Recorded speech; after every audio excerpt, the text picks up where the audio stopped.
Kiranoday news, निपक्ष आणि निर्भीड न्यूज चॅनल। आमदार बाबासाहेब देशमुख यांनी नामदार नितीनजी गडकरी यांची विकास कामाबाबत घेतली भेट।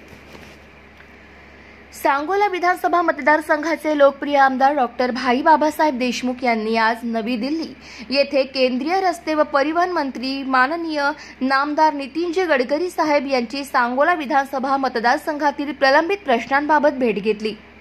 यावेळी आमदार बाबासाहेब देशमुख यांनी सांगोला विधानसभा मतदारसंघातील विविध विकास कामांना निधी देण्याची मागणी केली।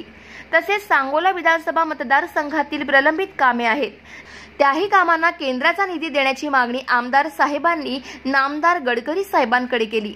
झालेल्या चर्चेतून माननीय मंत्री महोदय नितीनजी गडकरी साहेबांनी विकासासाठी कुठल्याही प्रकारचा निधी कमी पडू देणार नसल्याचे सांगितले। स्वर्गीय आमदार गणपतरावजी देशमुख उर्फ आबासाहेब यांच्याबद्दल संपूर्ण राज्याला गर्व असून त्यांच्या आमदारकीच्या कार्यकाळात ते माझ्याकडे यायचे आणि विकासाचे प्रश्न उपस्थित करायचे।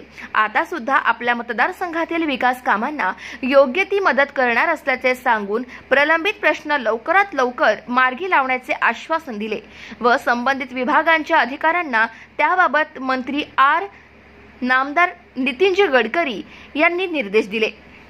सदर भेटी दरम्यान चेअरमन समाधान पाटील आणि प्राध्यापक किरण पवार हे उपस्थित होते, अशी माहिती प्रसिद्धी प्रमुख भाई चंद्रकांत सरपे यांनी दिली।